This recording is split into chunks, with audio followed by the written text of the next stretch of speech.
Good evening, ladies and gentlemen. Welcome to this Friday's edition of the ministry. Like I've always said, some people may think ministry simply means church and the things that go with the church. But to simplify, it is your calling, it is your assignment. So doctors may come, pilots may come. It is a given ministry, but today or tonight I am privileged to host Castro Shanove. Yes. Castro is doing awesome stuff in Zambia, and I thought you Camnet TV viewers, you better know that given an opportunity, Zambia can do extremely well. Greet the nation. After you've greeted the nation, I want my my director to just play one advert about the soccer boys. We have the football match tomorrow as Camnet Stars at University of Zambia, and the people should come and see the future stars. But greet the people. Greetings, ladies and gentlemen. My name is Castro Shanove. I'm very happy to be here. Mm-hmm. Are you married or you are single? Because the people as they are watching, you may be marketing yourself. Tell me your background, whether you are married and your family. Okay, I'm a last born in a family of 4, and I'm married to a beautiful woman by the name of Helen Yamba. Currently, we don't have kids yet. God has not blessed us with kids yet, but I'm 100% married. They will come, and when they start coming, it's like you are in India, one after another. I am so grateful to host you tonight, and I'm sure the people will be pleased to hear what God has placed in your hands. Like I said, ladies and gentlemen, tomorrow, Camnet Stars, both teams, Camnet Stars, they will be featuring in their league matches, which is at the University of Zambia. The first team will play Soccer of Excellence team, and the second team will play Pataki. These are fast scheduled tournaments. You don't want to miss to come and see this local national team. And Mr. Director, give us more details on the soccer. This Saturday, 14th January 2023, at 10 hours, both Division 4 and Division 2 of Camnet Stars Football Club will be at the University of Zambia football grounds in the first league matches with Excellency Football Club and Pataki Football Club, respectively. Don't miss these exciting games with Camnet Stars Football Club, popularly known as the local national team. A team born for greatness. Come and see your future stars in action. See you there.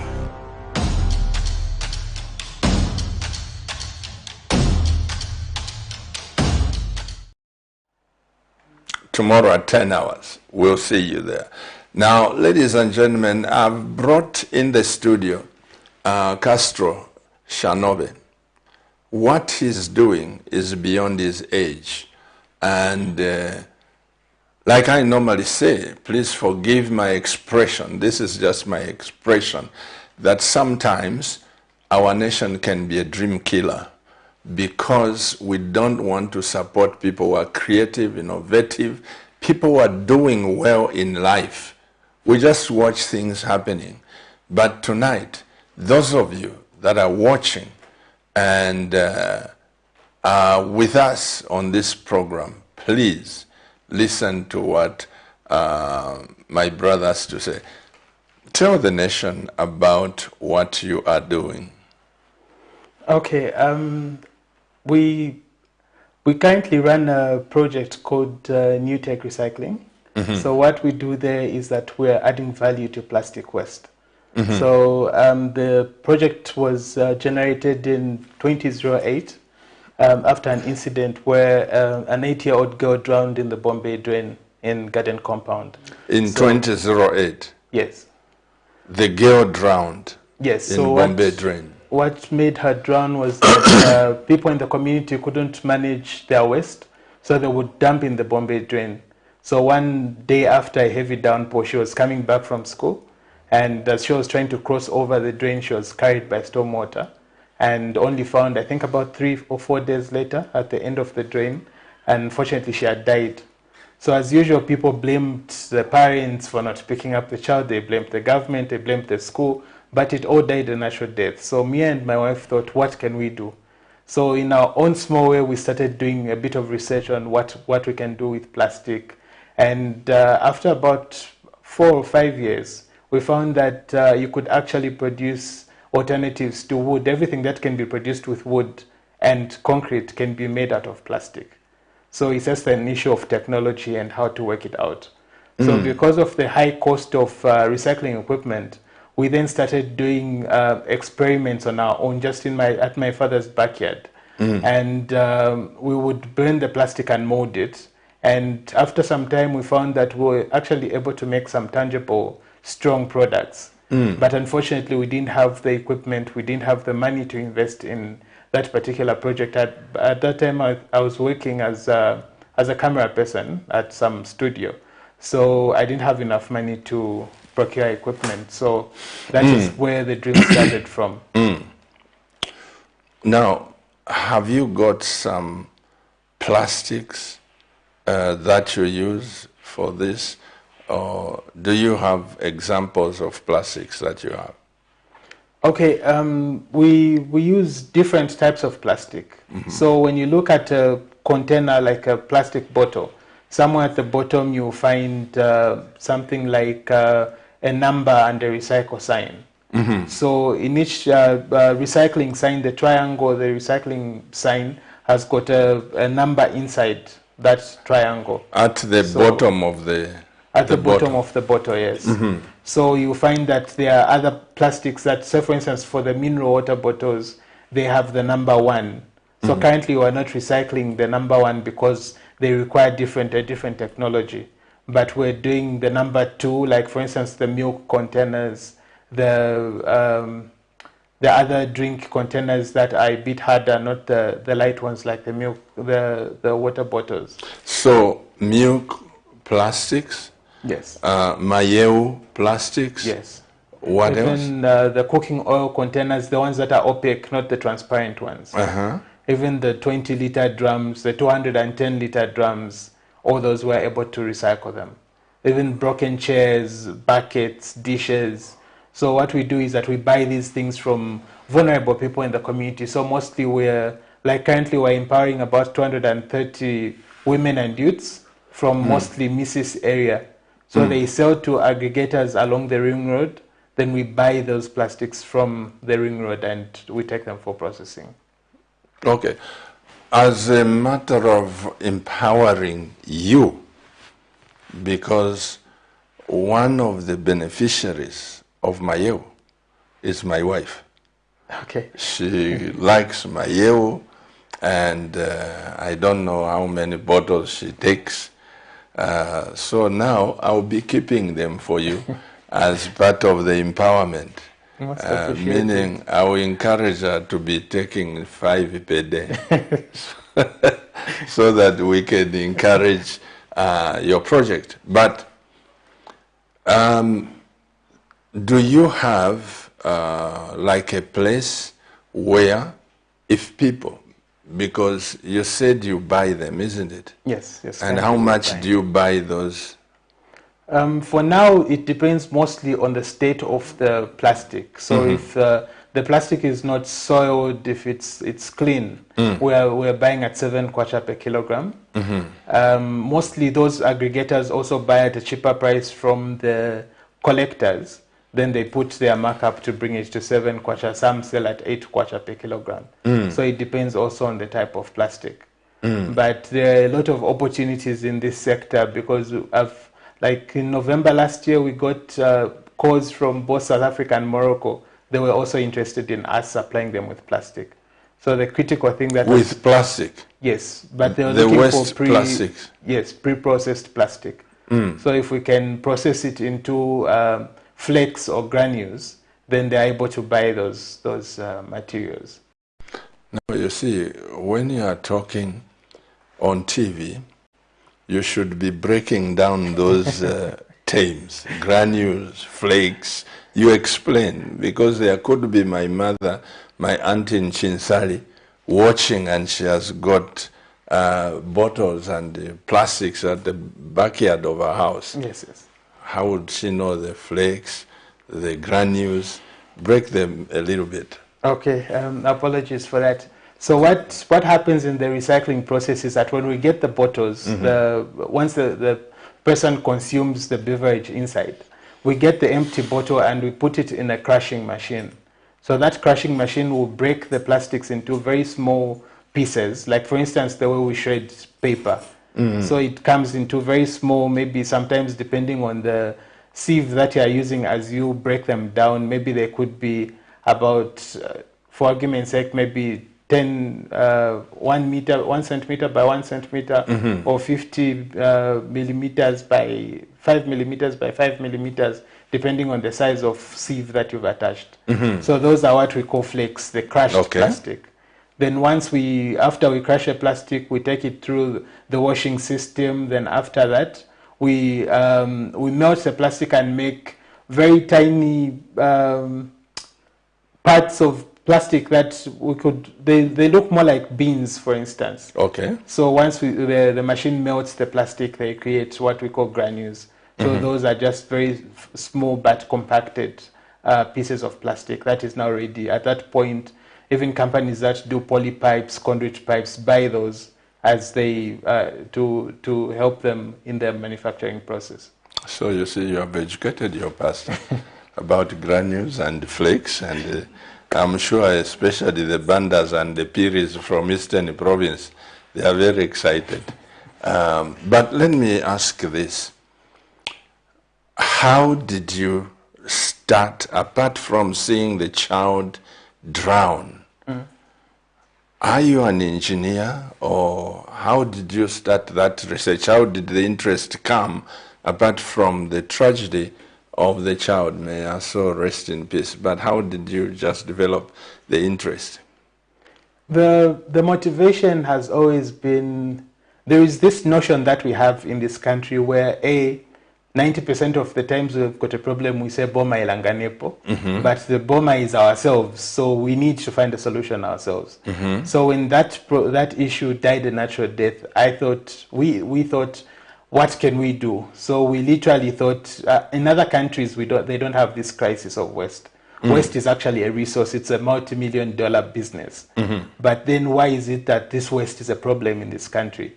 That is how now we started doing a bit of trials, and because we didn't have capital, we didn't have equipment, we were literally just collecting the plastics we could find in our surroundings and then in the drum, then we try to mold it and see how strong is it going to be and what else can we produce from this plastic. So it was like that for like about 4 to 5 years. Until came a point that we thought, okay, at least we've got a product. We first of all started by making poles. So poles that would be used for fencing. So after we had done that, we then went into... Mr. Director, please give me the phone numbers there. Let them scroll. Thank you so much, so that people can get ready for text messages and the phone calls. Yes, sorry about that. Not a problem. So when we found that we could actually produce a tangible product from this plastic waste, we then wrote, I think, about 50 letters to different government departments, as well as these organizations that packages beverages in plastic bottles. We only got feedback from 3, and we requested for a meeting with one of the engineers from one of the government institutions, and the feedback he gave me was that if I thought First of all, he said that I was just trying to siphon money from government. So the project can't work. If it was able to work, developed countries. This is a Zambian engineer. Yes. You share the vision. Yes. And he says you are just wanting to steal from the government. Steal from the government, yes. That if it was possible, developed countries would have done it and would have just copied and started doing the same here. So then the last thing that he said was, if you think it's such a good idea, why don't you start it up as a business and make money? So while he was being without his help. Yes. While he was being sarcastic, I thought it's not a bad idea. Maybe I should try this out and try to see if I can make money out of it. And I thought I went online, started doing a bit of research on what kind of equipment I used in the recycling process. And I engaged some people so that we could actually fabricate something that would help us to start doing this. Then as I was doing my research, I came across an engineer from Kenya who was making poles and pavers out of plastic. I got in touch with him and I hired him to come and train us here. So we paid him, we paid for his transport to come here for a week, and he came for a week and offered training. And for him in his country, the government actually funds him to do the collection of plastic, and he doesn't even have equipment. He bends the plastic in the drum so that he can produce the pavers and the poles, and is funded by the government. His research has been funded. Wait a minute. Castro, you are too fast for me. That consultant you hired from Kenya, yes, sir. He doesn't even have the equipment you have. No. By that time, I didn't have any equipment. Yeah, I'm just saying that he bends in the drums. Yes. And the government funds him. Yes. But here, the director or the engineer says you are trying to become a thief. Yes. What a nation. Yeah, go ahead. So he trained you. Yeah, so he trained us, and we then thought we could, when we finished the training and we started doing we made a few samples. We went to make some inquiries with the council and also what kind of regulation are there. And unfortunately, we found that we can't continue with that concept because of the legal implications of burning waste in the communities and the laws that are in the country, that it's illegal to literally burn waste. So even though we had spent money to bring in the engineer, but we were back at zero. We didn't have the technology and the equipment to do it. So for how long have you been on this project? We started the project in 2009. And I think the time that we got the engineer in was about 7 years later. That should have been about 2016, somewhere there. That's when the engineer came. But then I think in 2017, we applied for a grant with Millennium Challenge, the time they were working on the drainage, the Bombay drain itself. And we were given some funding to procure equipment. Like how much? We got a total of $98,000 US. $98,000 Yes. And this is not from the government? No, it was from the American government. My goodness. So when we got the grant, we started now setting up. Fortunately enough, I pitched the idea to the then board chair of the National Institute for Scientific and Industrial Research. And he told me that the National Research when I pitched to the director, there's a possibility that they could host me in their facility. So I went and saw the director, and they were very interested. They gave us some space there. Because the challenge that we had also with the grant that we got, we were supposed to secure a warehouse or where we were supposed to operate from about 6 months in advance. So when I spoke to most of these owners of warehouses, they said you have to pay for those months. We just can't give you a warehouse and wait for you to bring in your equipment. You have to pay for the space, even if you're not using it. So I was stuck at that point, but then by the grace of God, this linkage to the scientific research, they gave me a warehouse, a building there that we were able to showcase to the funders, and then they approved it and they gave us the funding. So from there, as we ordered some equipment, we were also fortunate enough to come in contact with another NGO that gave us equipment worth about $180 $180,000 US dollars. Though this was matching fund. It's something that they didn't give us outrightly, but it's a project where at the end of the project you get to buy off the equipment from them. But you get to use the equipment as long as your contract, your MOU is in existence. You use the equipment, and then at the end you buy it at half the price. So at that point we had equipment that was already in the country from that same organization, and we were able to get the equipment and set it up. So in 2009 we had equipment, recycling equipment. 2009? No, 2019. Or 2019, okay. Yes, because the time we got the consultant was 2016. Then 2019, that's when we got the equipment. But then we now needed to start learning how to use the equipment and to modify, because the equipment that we got was just to make the granules I was talking about. But then when we looked at the cost of collecting the material and cleaning it, then making the granules, our costs were coming to about 12,000 kwacha, and the market was only able to pay 8,000 kwacha for the granules.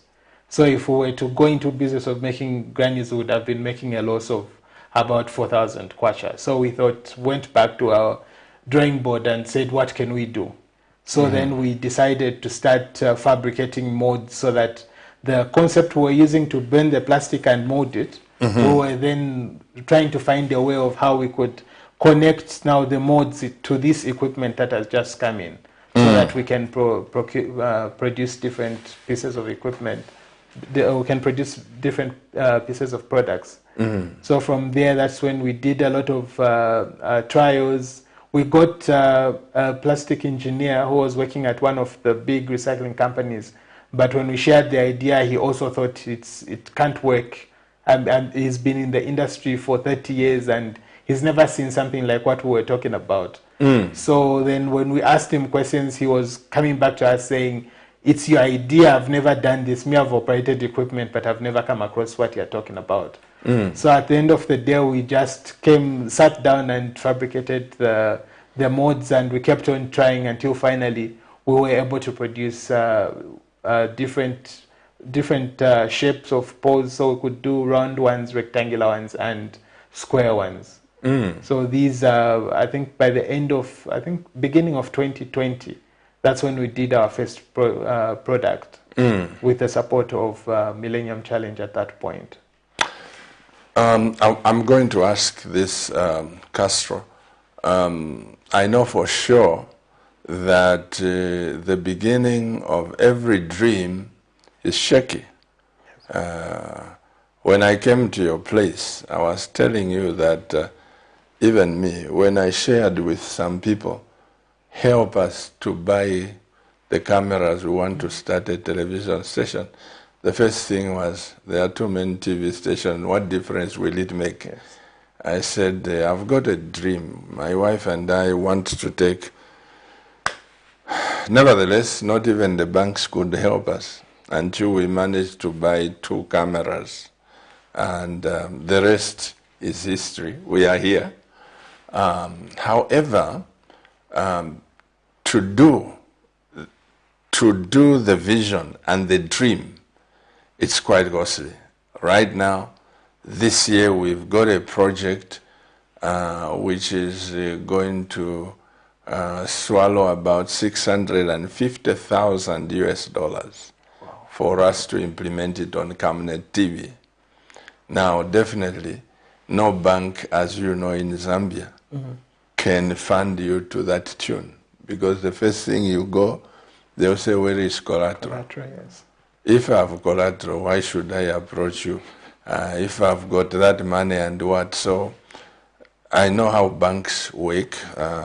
In Zambia especially, banks are part of the dream killers. Yes. That one I say it without apology, because in America, they fund the vision, they fund the dream. But here, they kill the dream. They can't give you $500,000, $2 million to say, you go ahead. Now, when you look at your project, how much does it require for you to compete with international people so that the Kenyans, South Africans, Malawans can come and import the project from here? How much funding do you require?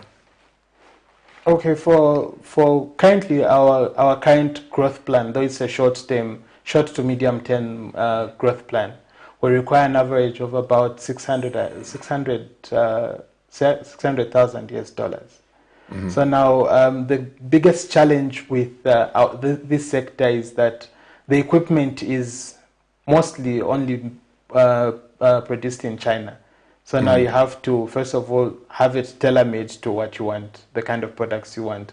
Because what we're trying to avoid also is the conventional recycling, like the way that the normal recycling companies are doing almost everywhere, where they will buy the plastic, they'll go and make dishes, they'll make garden chairs.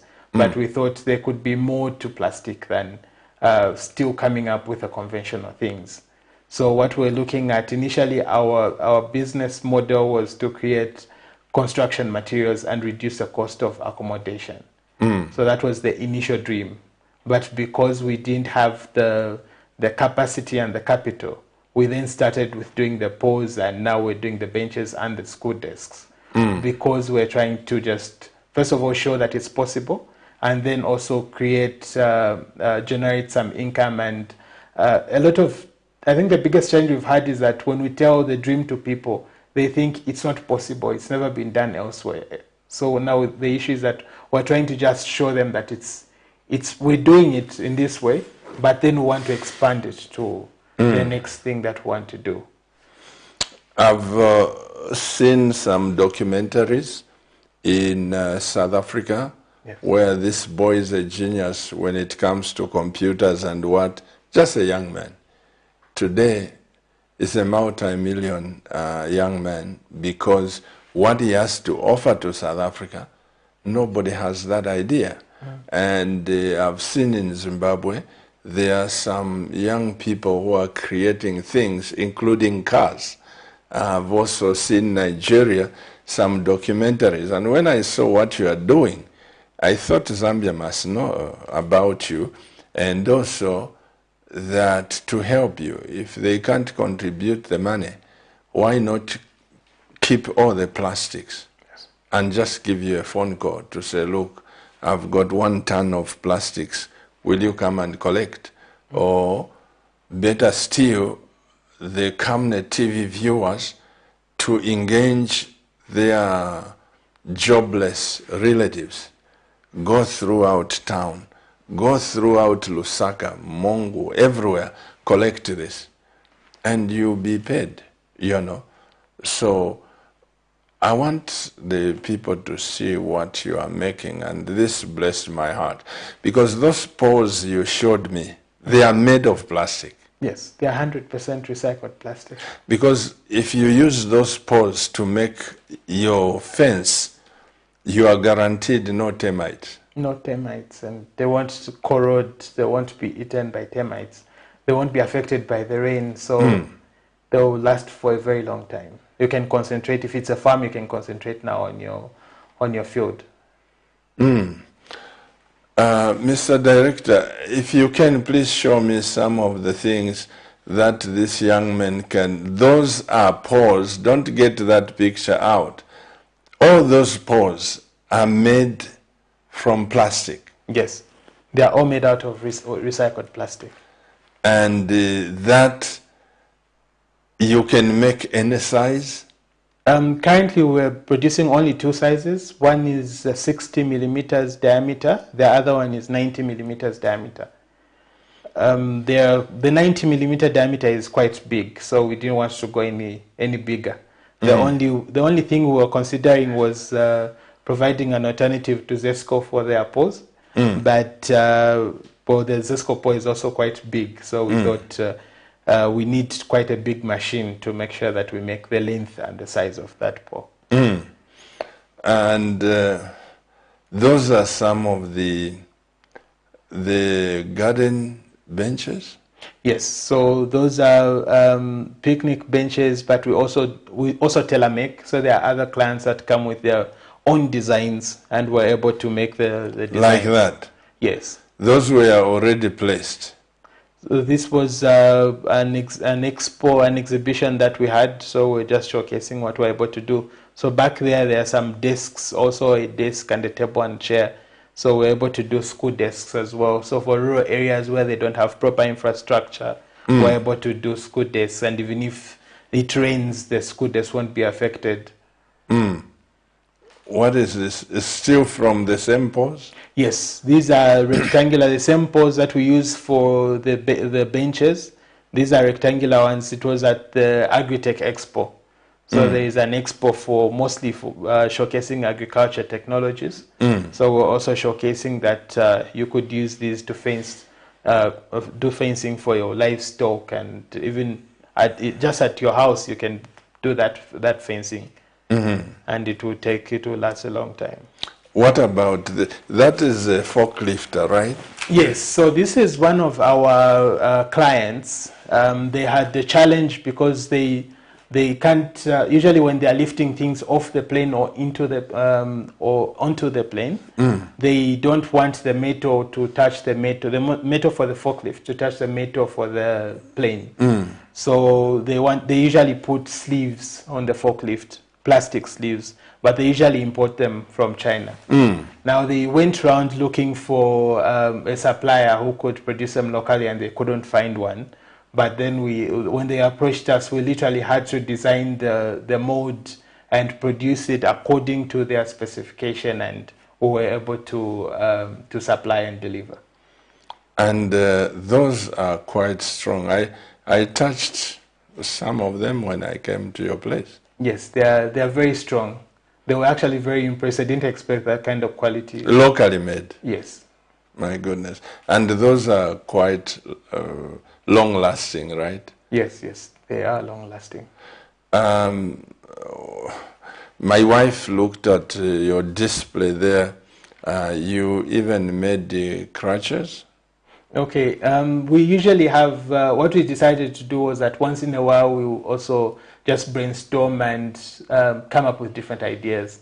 So we produced a sample for a crutch made out of recycled plastic. So that is also something that would be cost effective, because not everybody can afford the imported crutches.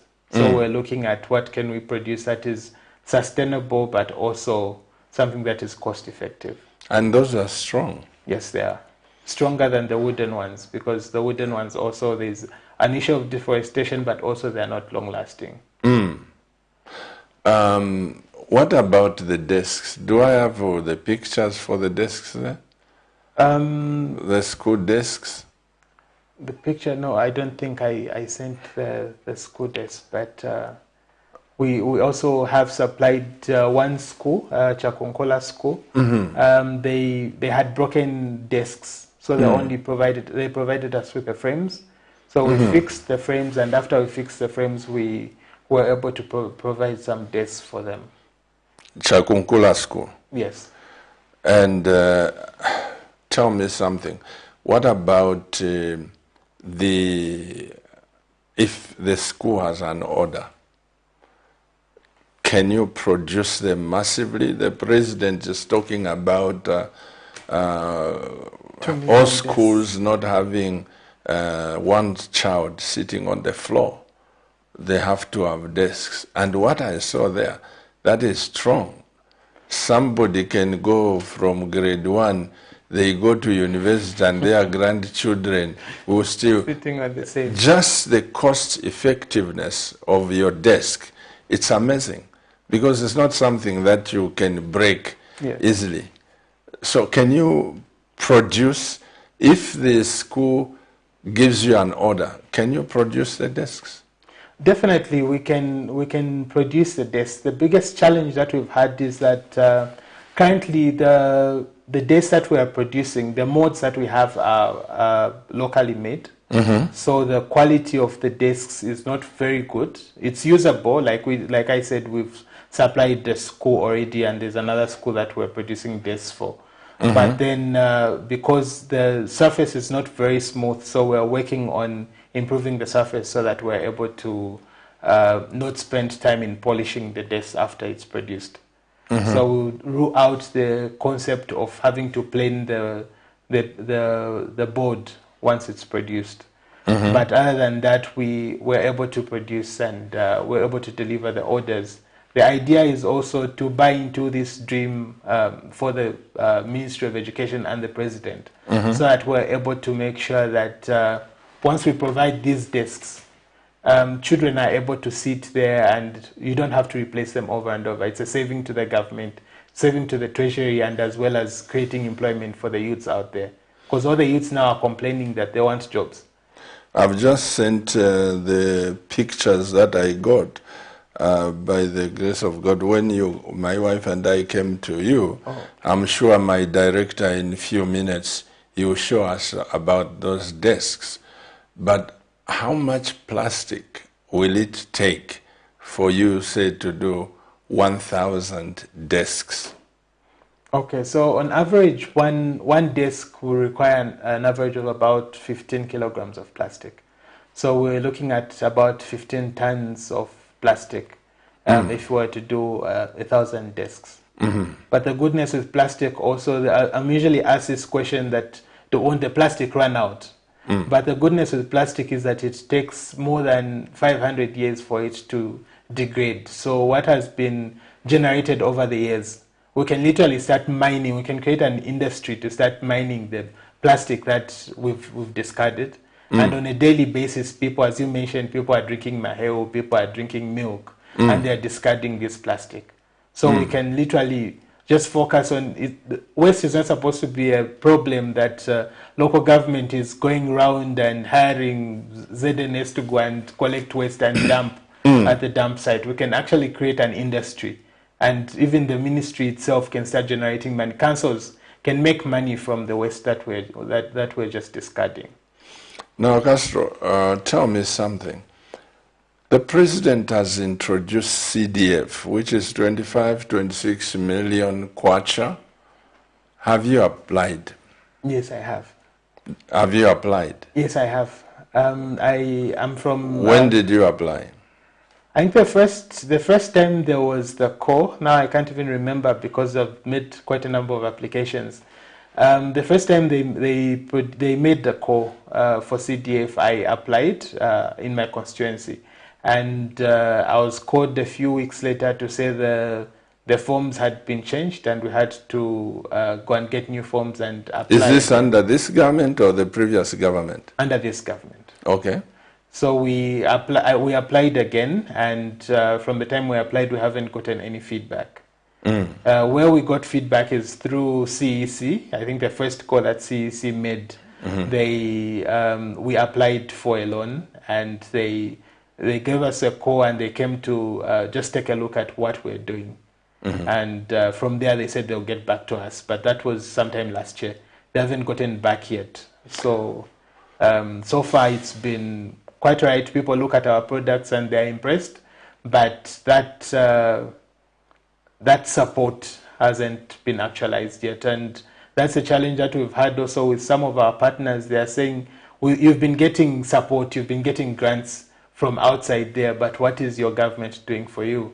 And it becomes difficult to defend, because they can literally see that most of the support, the bigger support, has been coming from external organizations. So let me get this right. Our government has never given you even $1.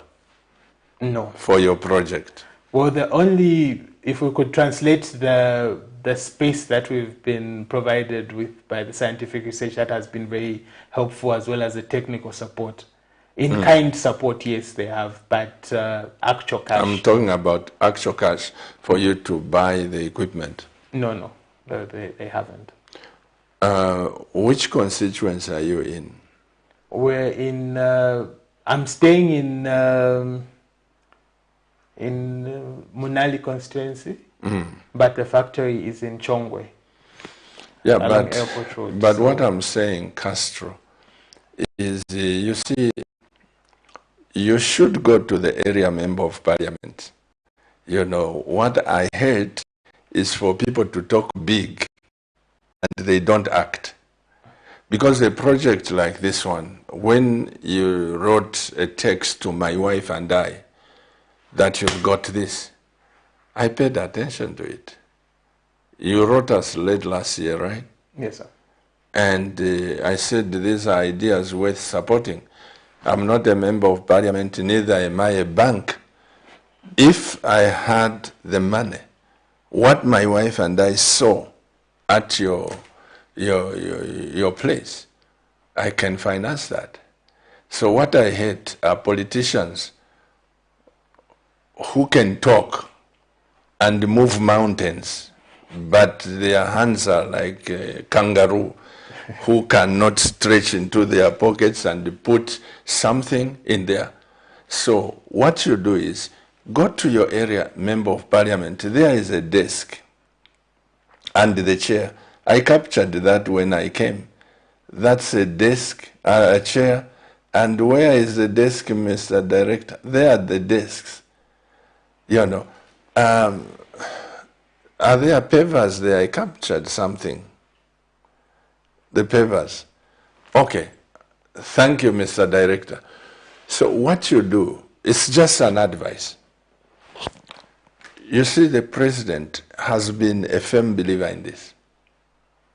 He's advocating that we become creative.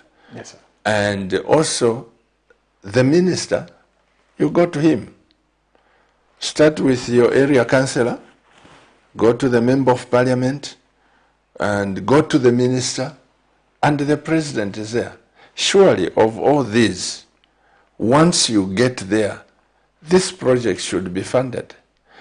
You said something about the Lebanese. Say it to me the way you put it. Okay, there's one instance. Okay, when we just started, we did a lot of social media marketing. So we got a number of calls from different Lebanese who would be interested. They said they wanted to come through and buy some products. So we invited them to come through, and they came. And when one time one Lebanese came, and he was saying that I should sell him the equipment that we have, because the recycling sector is a preserve for the Lebanese and the Indians, and it requires a lot of capital, and as Zambians we don't have money, so we should just sell him the equipment and do some of these other businesses that Zambians do. So yeah, so that's what happened, and I told him I wasn't interested in selling. Then another one had approached me and told me he wanted to buy 60% shares in the business. And I told him I couldn't sell that much, amount of shares. Then he says, I'm not somebody who could tell you 60% when I want 50. So I know that Zambians don't have money and you struggle in this industry. So just let me be the major shareholder, and you'll be able to succeed. So I've always turned these people down. But with regards to what you mentioned with writing letters, we've been writing letters, and sometimes I spend a lot of time sending in these letters and following up. Like recently, there's an NGO that wanted to give us about $40,000 US. They required us to match it, so it was a matching grant. And we wrote to almost all the ministries, and we didn't even get feedback with that. We tried to follow up with some ministries. The letter went missing. I had to resubmit. But unfortunately, the timeline for us to get that funding elapsed, so we lost out on that grant, that $40,000 US grant. Because of the ministry's delays.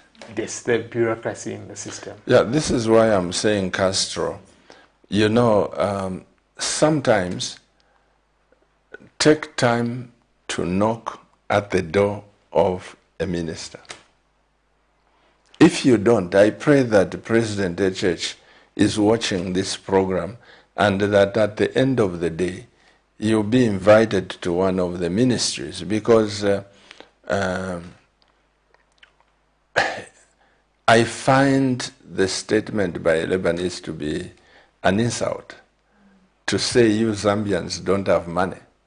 Sell me the equipment because you don't have money. And also partly the ones to blame are Zambians, because we don't network, you know. We don't network. Those who have money, They are afraid to offload it on the market for fear of proceeds of crime. And those who have money also, they are stingy to sponsor a vision, or may God help this nation. Because your ideas, let me tell you something. One thing that after we left your place, one thing that caught my attention were the pavers that you make. You see, most of these interlocking blocks that we see, they crack. Yes. Some of them after some time they just finish off. But here is somebody, if they provided the plastic, contract you, those wonderful pavers I saw made out of plastic, you are putting the pavers or interlocking blocks for generations. Yes. 200-300 years to come, the children will find them there. And should you decide to say, I'm going to lay other pipes, you can take them out and lay the pipes, replace them without being destroyed, isn't it? Yes. Because those are plastics. They are plastic. They don't break. Even if you pass a heavy truck, they don't break, them being plastic. My goodness. There is something I want to ask. Was this your study at University of Zambia, or? No, it's just been my passion. I've been a person who never really was content doing the same thing over and over. Even the time that I was working for a studio, I would get bored after editing a few programs, and it was like you've got templates already and you're using the same things over and over. So I've always wanted to be to explore and do creative things. So I think from the time that that tragic incident happened, it's been just growing in me, and I feel complete. Sometimes even if I don't make that money, but when there's this woman that comes and she sells her plastic and she's gone back home, she's going to have a meal because of the plastic that she has gone and picked and sold to us. That gives me that satisfaction. So at the end of the day, I also desire to just make this this project grow so that it's able to change lives and for us to reduce the cost of construction, because especially accommodation in Lusaka is very high. So the idea is that for that vulnerable person to also be able to have a decent life. So what is your projection if you are to open the drop-off centers in Lusaka, all the towns? You're looking at how many people that you can employ countrywide? Oh, countrywide is... we're looking at... First of all, not employed, but to support. Because as they collect this, they are coming to sell you, and you are going to give them money. It's support one another. How many people are you looking at? We wanted to set up drop-off points in Lusaka, first of all. And our estimate was that in Lusaka, we're able to create maybe about 4,000 income opportunities just for Lusaka alone. We haven't really done a study for the outskirts of Lusaka, because we need to really look at the amount of plastic being generated and what we could, the biggest challenge with recycling, especially plastic, is the transport cost. Because the space that is eaten up by the bottle is quite big. So you find, like, for instance, we've got a 3.5 containerized truck, 3.5 ton. We can only, when we load it to capacity, we're carrying about 700 kilograms of plastic.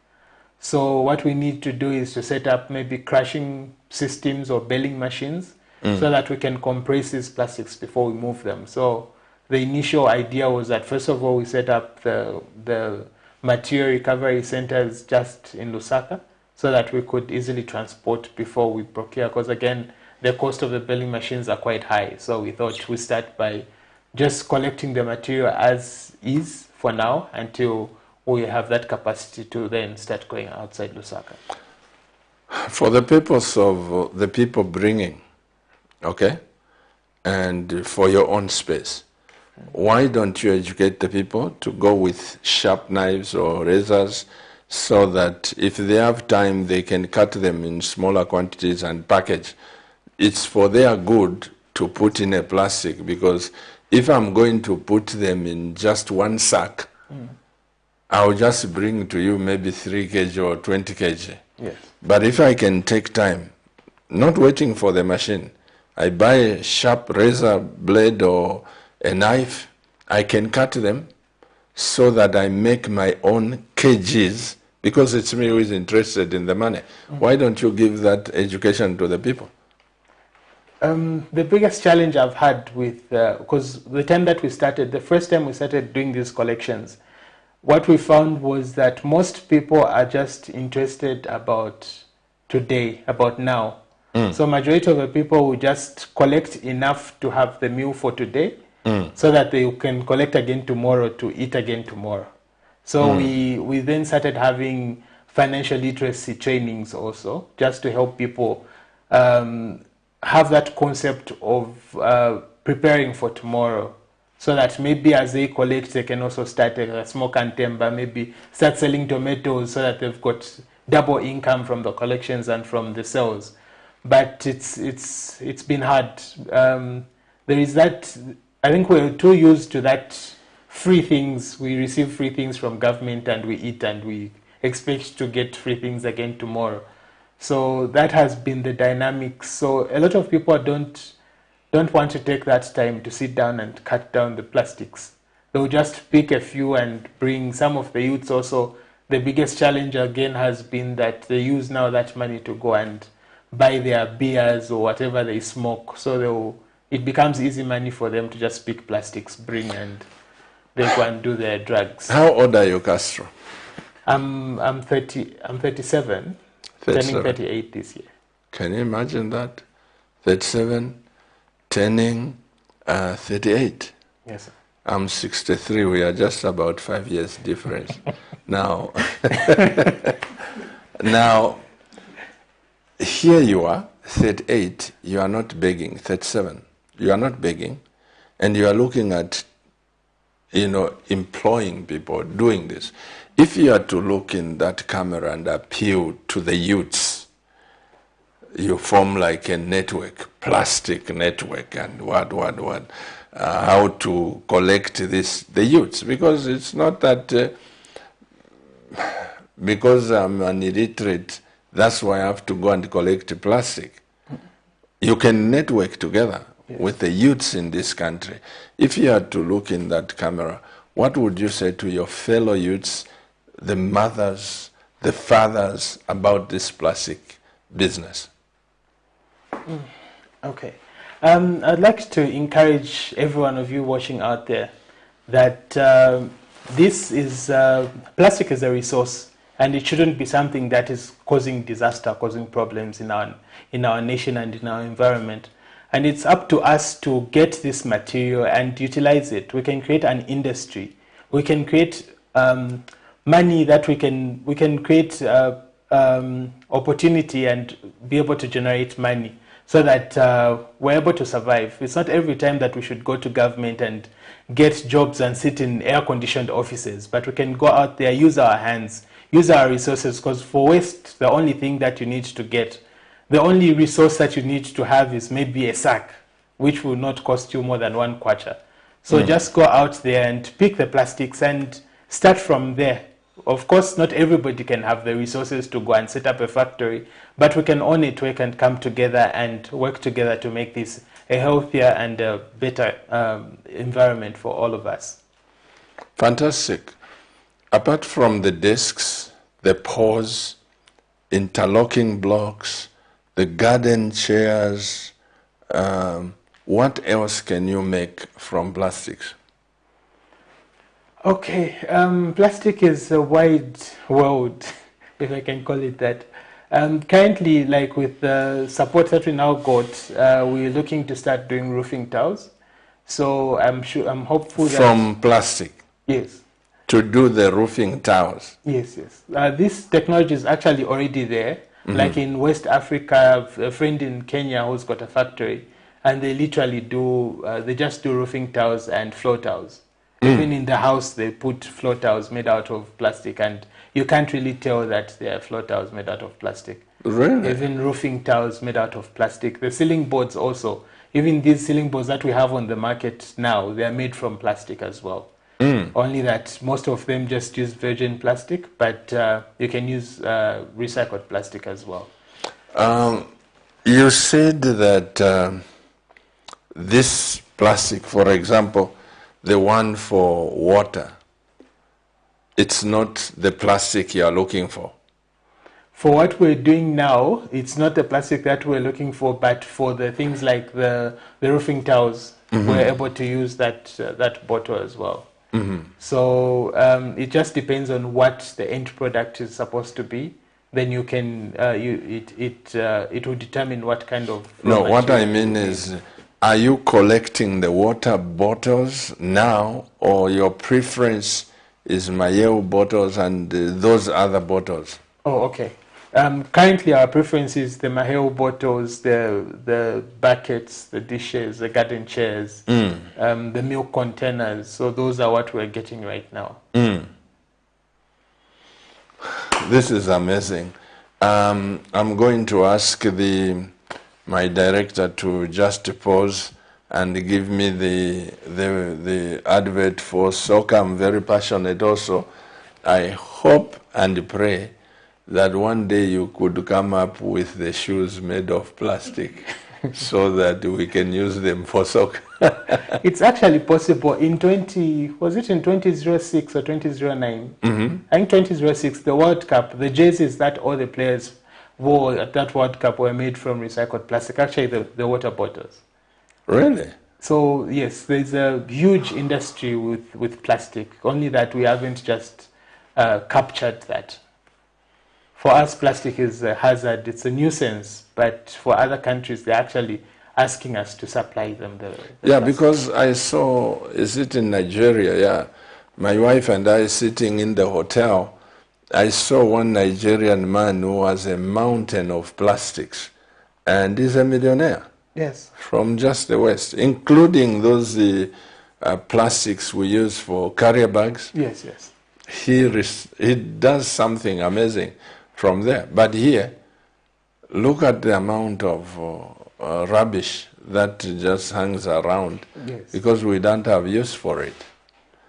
We've focused more on, I think it's the culture of collecting and dumping, but we don't have a system that supports innovation. I mean, we've gone to these institutions that are supporting innovation, but it's been a rough road.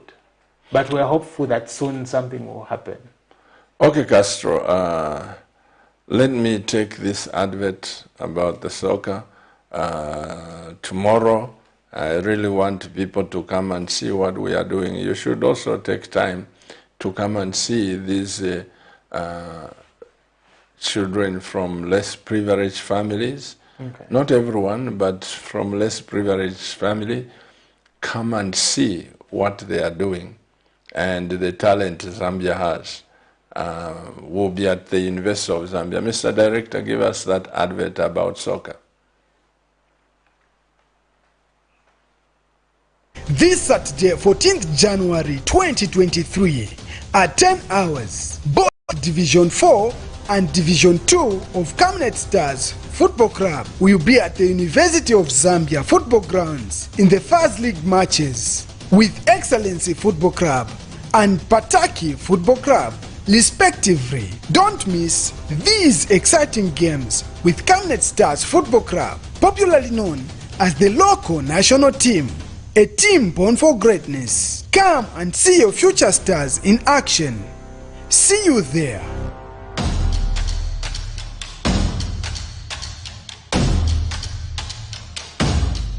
This Saturday, 14th January 2023, at 10 hours, both Division 4 and Division 2 of Camnet Stars Football Club will be at the University of Zambia Football Grounds in the First League matches with Excellency Football Club and Pataki Football Club, respectively. Don't miss these exciting games with Camnet Stars Football Club, popularly known as the local national team, a team born for greatness. Come and see your future stars in action. See you there.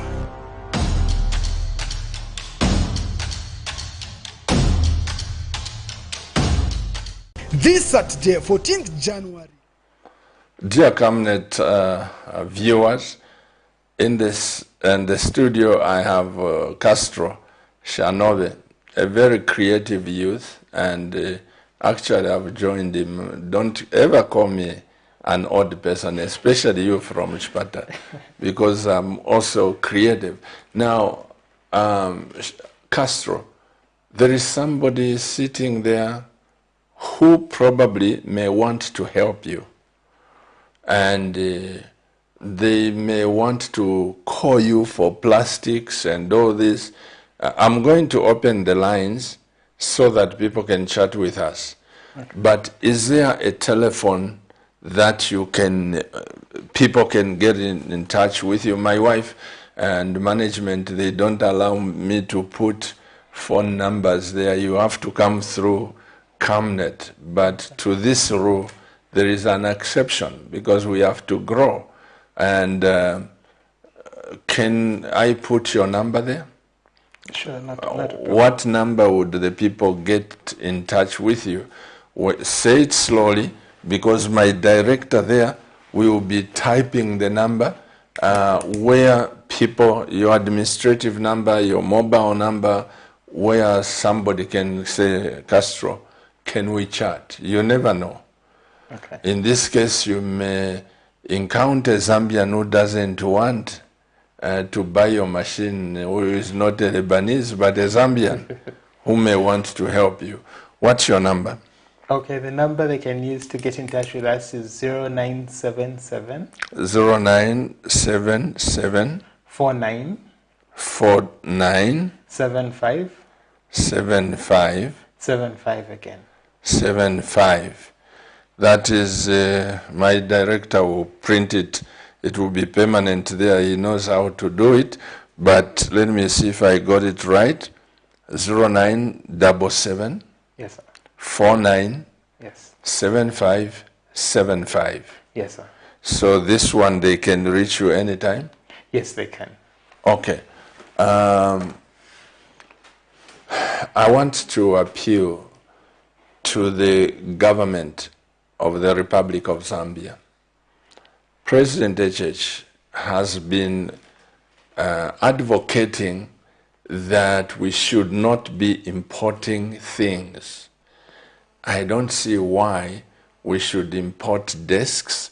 I don't see why we should import paws, which after some time they will even they will get rotten, or you put those smelling oil for them to be a little bit in the ground. But here's a young man who has come up with a solution to do your paws. You should have seen that. Go there and see the kind of paws that he makes. If you want to decorate them, all you need is to get a spray and put it in white, in blue, whatever. Nobody would know this is made out of plastic. And your house will be secure for many years to come. And you told me if we use the spray, if I want to paint them black or what, it can still hold, isn't it? Yes, it can. You just need to use oil paint. So even if just painting with a brush, you don't necessarily need to spray. If you just want to paint even with a brush, you can paint. And I saw that. That's what came to my mind, because nobody would tell this paw is made of plastic. Yes. May I appeal once again to the government of Zambia to help this young man.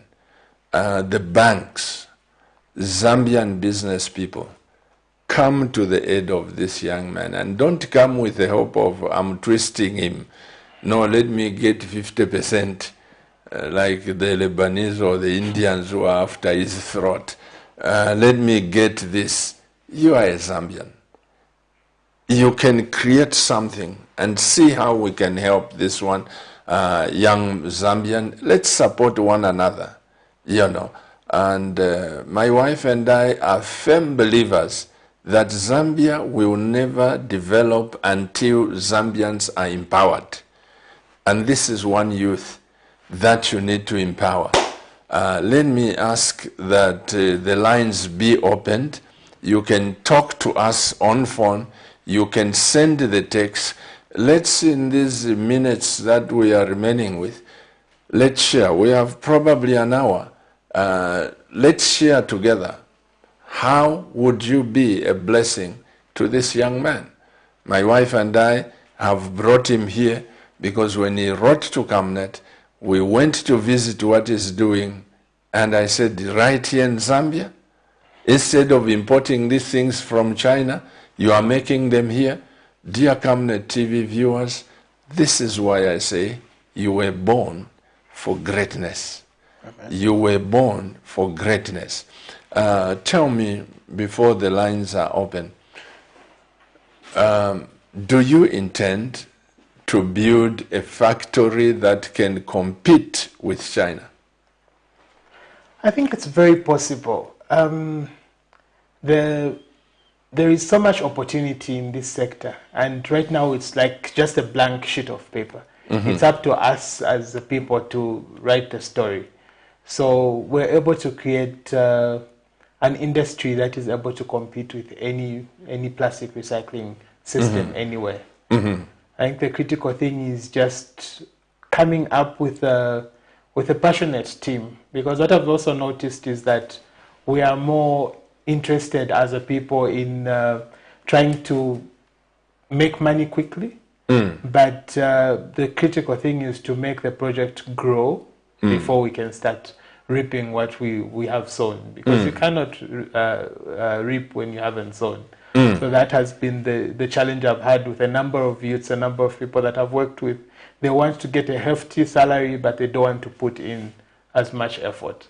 So maybe that is just the only gap, and we need to really work hard to find the correct people for us to set up that team.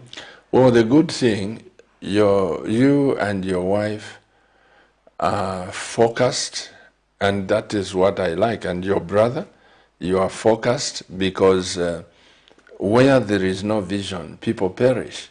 Yes. When we began this TV station, I don't know for how long you've been watching Camnet television, but when we began, sometimes I would be in the middle of a point and it cuts because we didn't have equipment. And I kept on assuring our viewers that one day will be better. One day will be better.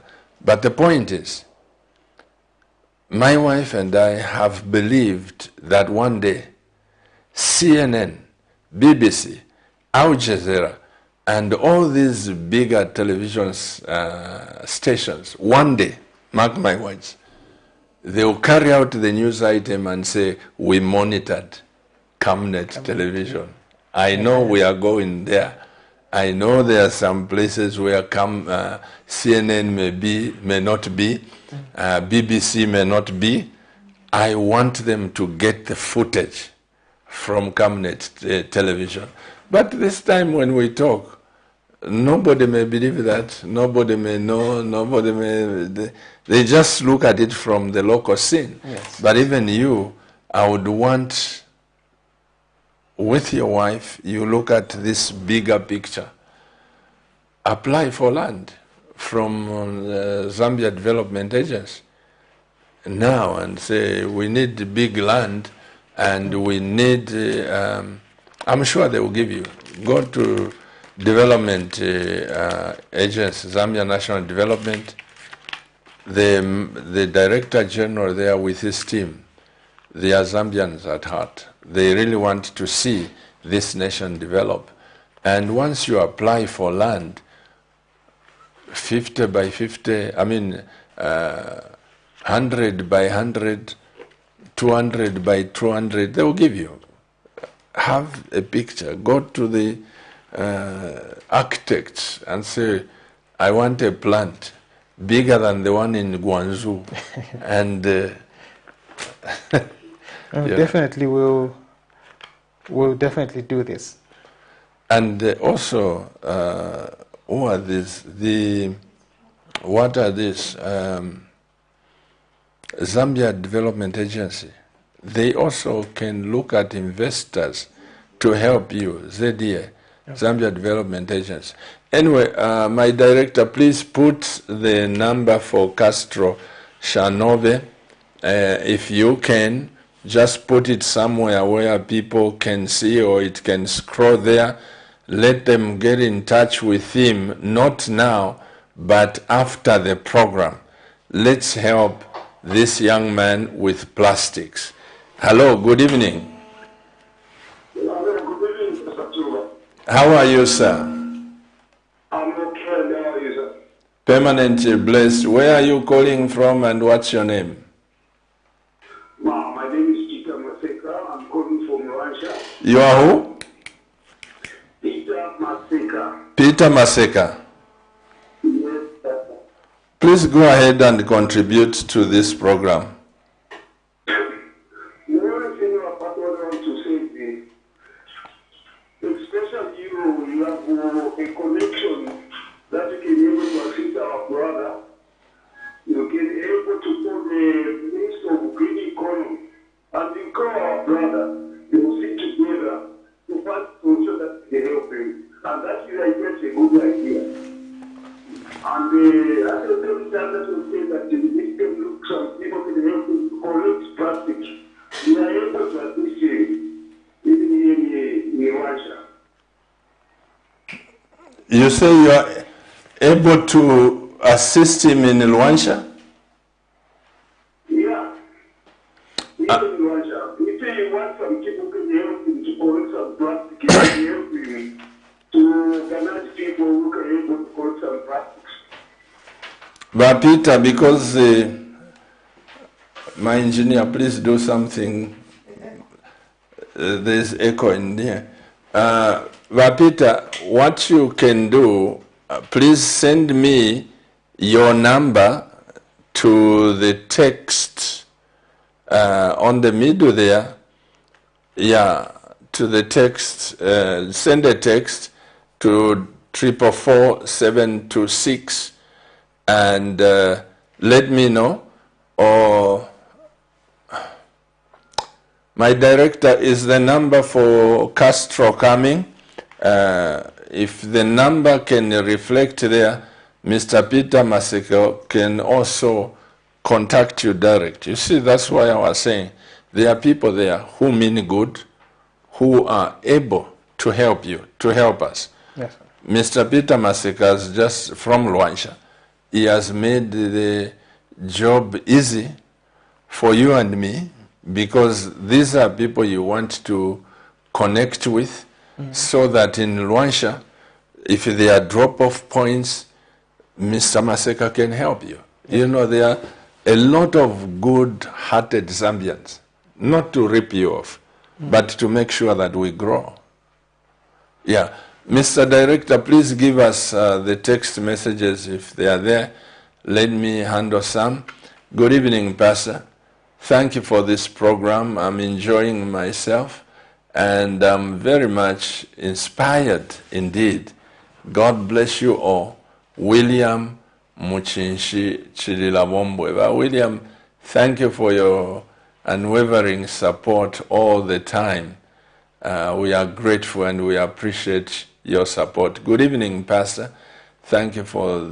Oh, this is the same one? Okay.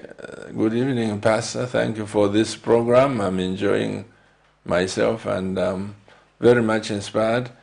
God bless you. Isn't this the same one? Yes, it is. From Pastor Dimas Lumba. Oh, Dimas, how are you, my brother? Thank you so much. Start making plastic fences to compete with wire fences. I think this is a good idea. Mr. Director, hold it there. Just let me ask Castro. Okay, Mr. Director, thank you. We'll come back to the text messages. This person says, start making plastic fences, which is a very good idea. I know it will take a lot of plastic, but like he has suggested, my wife and I may contract you to make a plastic fence so that nobody can come and just bring it down like this. What is your view about that? Plastic fences, I think it's something that is doable, only that maybe we just need to see how we could work it out. Mm-hmm. If it's there could be options where it could be just identical to the wire fences but made out of plastic. Only that they'll be much more durable. But then we could also make just more like a solid, like a wall fence, for instance, but made out of plastic. Because the other concept that we had started last year, we even made a sample, was to make a sanitation facility, like for schools in rural areas that don't have toilets or shower rooms. We made a booth made out of plastic. So we could do that also. So at the end of the day, you can possible. Make a toilet booth. Yes. But why do we import most of the toilet booths which are found at these parties are imported? Why can't the people place orders to you? Because we're talking about keeping the forex here. I think the critical thing, there are two. I think the main component is that the manufacturers outside, like for instance, if they import from China, the cost of production there is very minimal because they mass produce. But the challenge that we have here is that maybe you've got an order for 10. So it means that for you to get in the modes and to produce the product, your product will be very expensive because you don't have the economies of scale. So if we could set up deliberate policy that will support the local businessman, it becomes easier for growth and for scaling as well. Yeah, but we're talking about, you see, Mr. Peter Maseka from Rwanda. He just made some suggestion, and many more we haven't heard yet. Yes. They've just made... so when you talk about scale, I'm sure we can hit that. Yes. I think the best is for you to appeal to the government to fund you so that you can buy heavy equipment so that you can compete with China, and keep the foreign exchange in our nation, As for plastics, all of us will start drinking Mayeo now for the sake of you having that.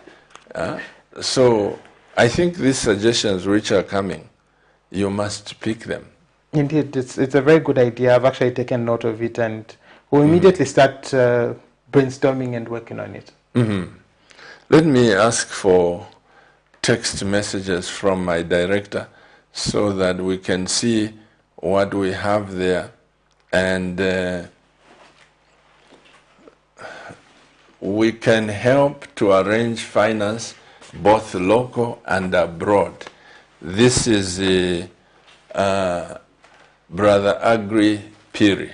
He says we can help to arrange finance, both local and abroad.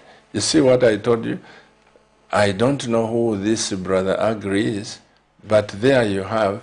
We have him in our system. He has written a text. We'll give you the number so that you can call him. And Mr. Director, please, I need the number for Castro so that people can see it here. Good evening, Pastor. I am George Namandu from Choma, who is interested in that plastic business. I can help to collect here in Choma if we make an agreement. Have you seen that? Yes, sir. There is your manager in Choma. What other title can you give him? He says he's ready to start managing and help you to collect those things in Choma. We've always wanted to set up these aggregation systems, and Mr.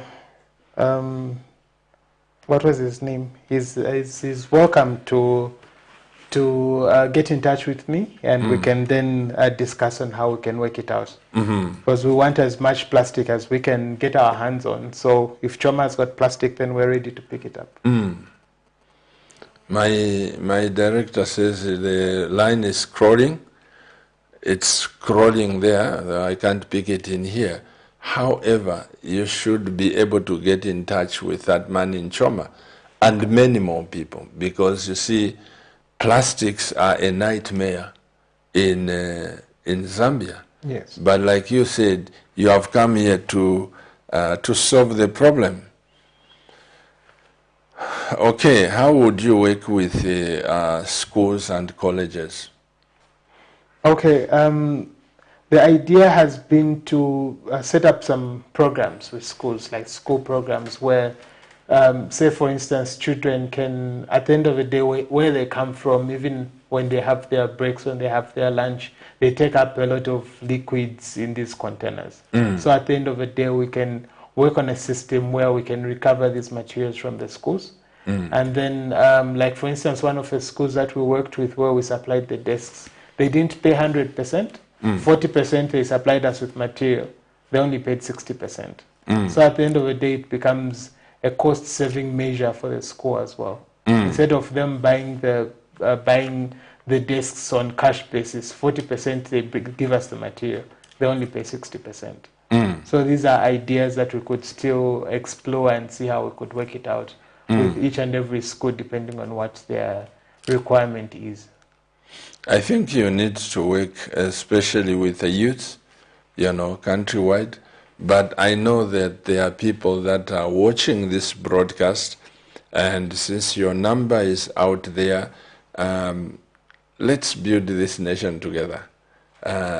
China did not develop in one day. Japan did not develop in one day. And, there are a lot of people that don't take sugar when drinking tea. Yes. And they will say it's a health hazard, sugar, But I'll tell you why I take sugar. Because I am a national at heart. I'm thinking of the jobs of the people who lose at Zambia Sugar and all this. So to keep them in there, I take a lot of sugar and I like it sweet.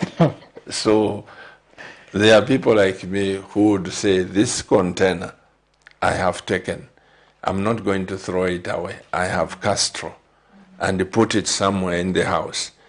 When we do that, you are going to find that a lot of people, because I know from that plastic will come a desk that will go to Chinsali, that will go to Shangombo, that will go somewhere. And those of you that have got schools, let me appeal to you. You can go into an agreement and appeal, or just go into an agreement with Castro and help him to collect as much material. You'll be so amazed, the desks that I saw with my wife at his place. You'll be so amazed. Instead of you buying the desk after 5 years, 10 years, this one, you sit on it. Your grandchildren will sit on it. Your great-great-grandchildren will sit on it. And I want you to know that you buy it at a cheaper cost, but it will stay there for years. And those of you who have got schools, secondary schools, government, preschools, whatever, this man is a genius with his wife and brother. What they are doing there, it is amazing. Except that, the time we went there was load shedding. Vazesco. Mulei Payama company ngaya kwa huyo. He didn't work the whole day. There was load shedding. Fima machine fikere fesona plastic. I say, why are you not making some so that my wife and I can see at the pastor kuri load shedding? Ale load shedding Vazesco. Muilo leshe kwa man. And we are so grateful. Let me pick up some more text messages. And those of you that are calling, please call let's put our minds together. If there is one project that we can support in Zambia, this is one of it. Good evening, Pastor, and good evening, Mr. Shanobe. This is a wonderful program to expose our very own. I'm glad to see that my contribution is an advice to the ministers like SMES, and also green economy to help sustain the man who has really shown it to the world. Please do that as soon as possible. Consent from Livingstone. This is Chris Nasho. Thank you, Mr. Director. Let me say this. There is also Mr. Peter Maseka. He also requested the Green Economy Minister.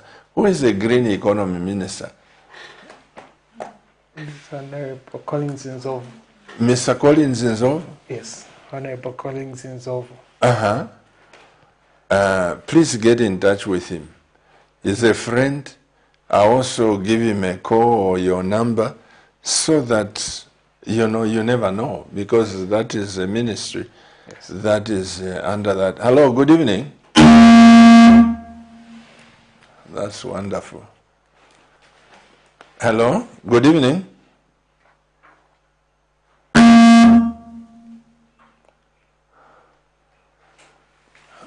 I think when you are ready, that's when we'll come to phone calls.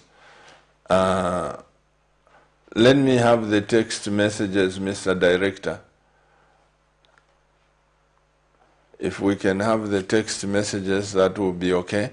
And yeah, so that man said the Minister of Green Economy and the Minister of Small Scale.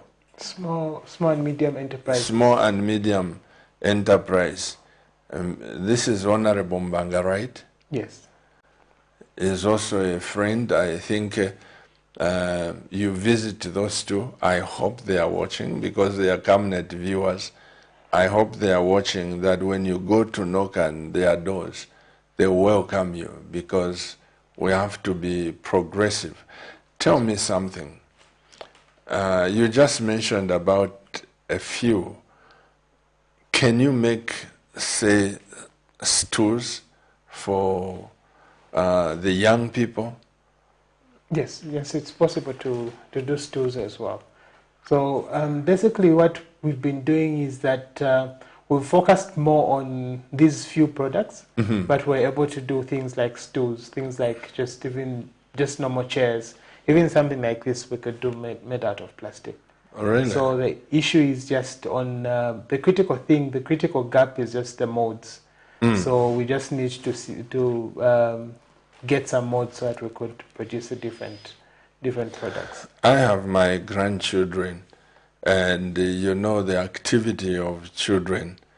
Yeah, usually they break these things. The grandmothers bought them those small plastic chairs, and they easily break. Yes. And you said we can bring them to you, isn't it? Yes. And do something. Those who have plastic chairs, like churches, who have plastic chairs, they shouldn't throw those. And ideally for the churches, what I was looking at is there are different people in churches. Others are quite vulnerable.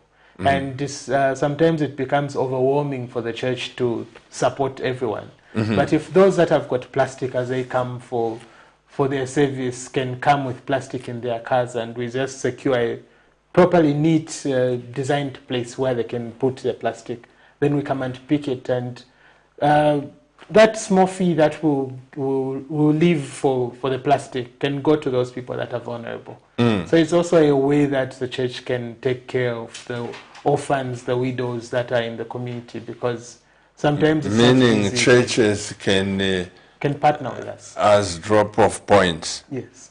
Yeah. Apart from churches, but even hospitals. Have you looked at that? Hospitals, no, not yet. The dynamics with hospitals is also the way that we dump our waste in one bin. So now we need to develop a system where there's that waste separation, and it becomes easier for us to just get what we need. Okay, because why I'm saying hospitals also, it's because, you see, when we go to the hospital, we take a lot of drinks for our beloveds. Yes. So if you can also network with UTH, you network with all these hospitals and clinics, they become a dumping place, drop-off place. I am sure we can do a lot. You go to Chilenje Clinic, speak to them. Let's start with Lusaka, where you can easily mobilize. Yes. But when you have good-hearted Zambians like Mr. Peter Maseka in Luansha and our brother in Kalomo, is it Choma, who said you can make an agreement, those people can also go and speak to hospitals, Choma Hospital, Ronald Rose, or whatever, wherever they are, and pick up this. We can keep our nation clean, Yes. and at the same time, we can create employment. Very true, yes. Hospitals, they consume a lot of this because of our beloved patients. And it becomes a challenge again to dispose of, because it's a cost to the hospital, but if we are picking, they won't have to spend anything. So it becomes a saving for the hospital as well. Absolutely. So you might want to take a day off or two, just drive through the hospitals and leave your bag there, leave your number there, leave everything so that people can drop off something. I'm going to pick up some some text messages. Dear Camnet viewers, let's help this young man. In Bemba we say, ukuboko wapotoku mine. This young man needs help. And we can make him great with the help of God. You're bringing 10 kg of plastics. It's something that he can use. I told Castro, I don't know if you have forgotten, your wife is watching this program, I know you have forgotten, she will keep it because mothers are blessed with information. Why I asked how much does a desk cost and what is the amount of plastic? Because my wife and I, together with our church, we want to ask them to give us plastics so that you can make some desks for the School of Greatness. And I went there where they make desks. The cost is a little bit out of, if you are bringing 400, 500 desks, it's expensive. Yes, it's very but expensive. The way you are making those nice desks, which are durable, even if a child is under some substance before they are delivered, they can't break that kind of desk. So I'm going to target with my wife, and of course the entire church will help us for us to marshal the plastics. If I can get 1 ton, 1.5 tons, and you make desks, then we talk about how much we should pay. The problem again, which you should be wary of, in Zambia, free things have spoiled us, kind of. But the Bible says, I shall not give to the Lord that which costs me nothing. I like somebody getting involved. Let's pick up the text messages, Castro.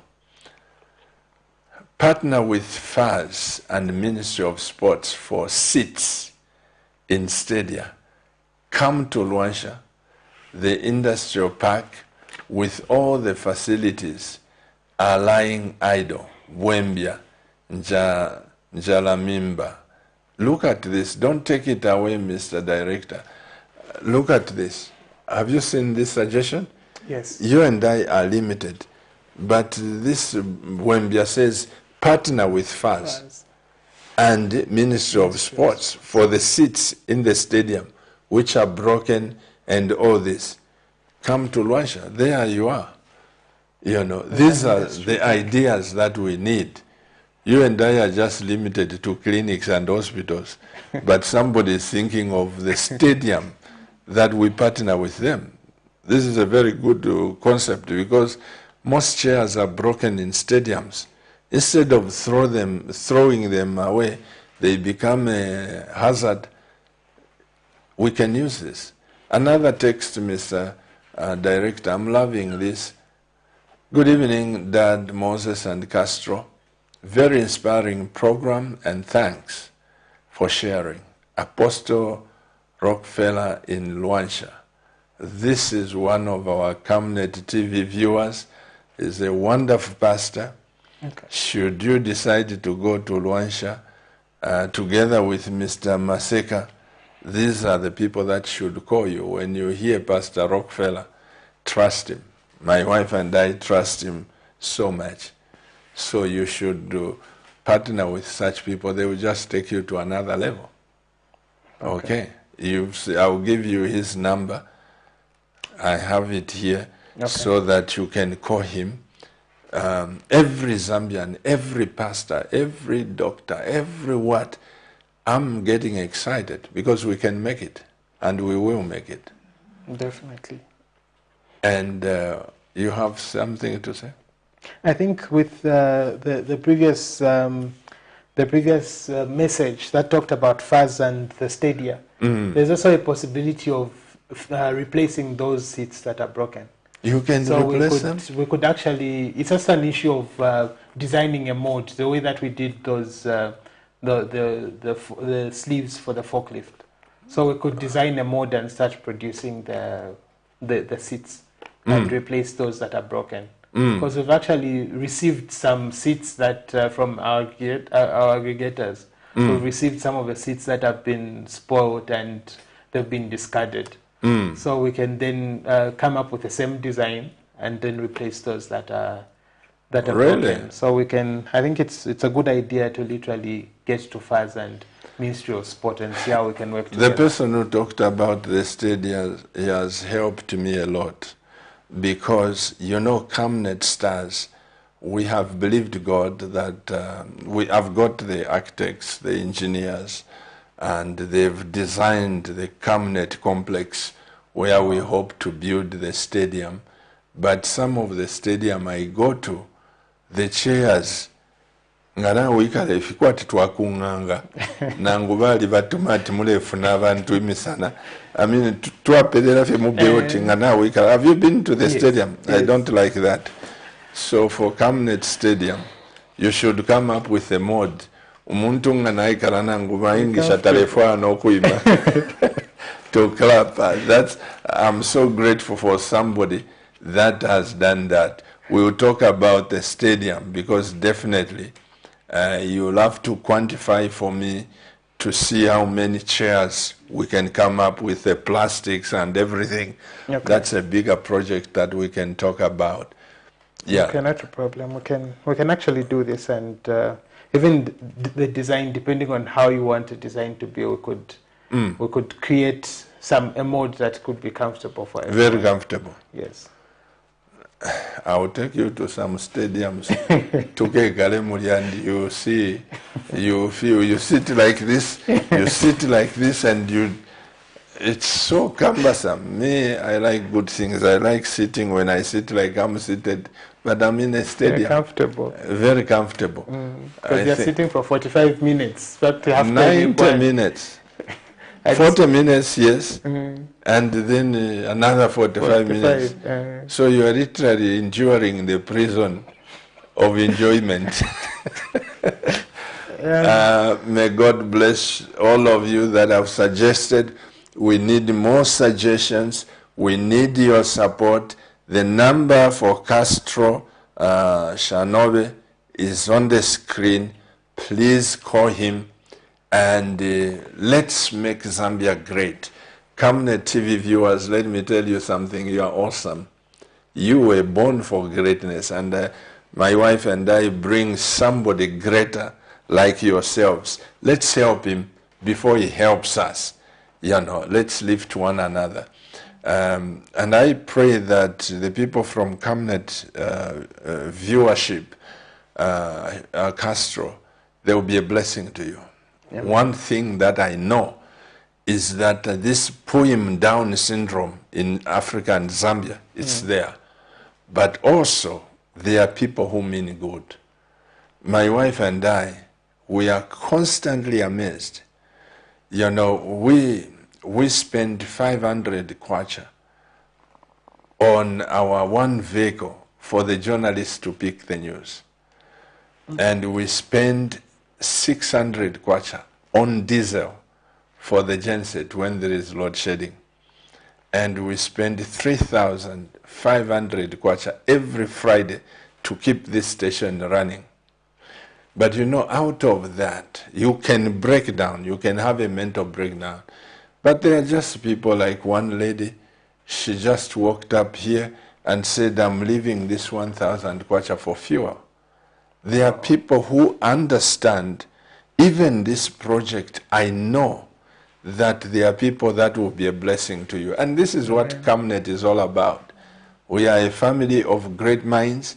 We are a family that would help one another. You know, I wish you the blessings. Thank you very much. Let's pick up some more text messages, Mr. Director.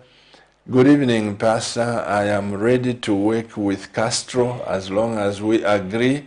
I am based in Siavonga. I will call him soon after the program. Thank you very much. We are ready to work with you in Siavonga. Just get in touch with us and we'll definitely work out something so that we can work together. There you are, and we are so grateful. Another text, Mr. Director, so that we can, no text messages. In Siavonga, Kasama, I know you will receive a lot of phone calls, and these people should be there to make sure that they help you, to make sure that you also help them. Yes. You know, it is gratifying to know that God can use you to bless somebody, you know. And it's like, you see, my wife and I planted these avocados out of joy of knowing the money that is involved. And now we have somebody, Zambian, who is in charge of 4 states in America. 4 states, including Washington. He's a Zambian. Wow. And you can imagine, this person came here at church and said, Pastor, why don't you encourage the Zambians to grow avocado? We are he's in charge of importing, actually. Oh. He says we are importing avocado from Chile, from Mexico, because they are scarce now and they consume a lot. Now, these Zambian avocados, not the Hass avocado, the smaller one, these big avocados, one avocado could go to $9 at wholesale. $9. $9? Yes. And I said to him, what should it take? He said, Pastor, you cannot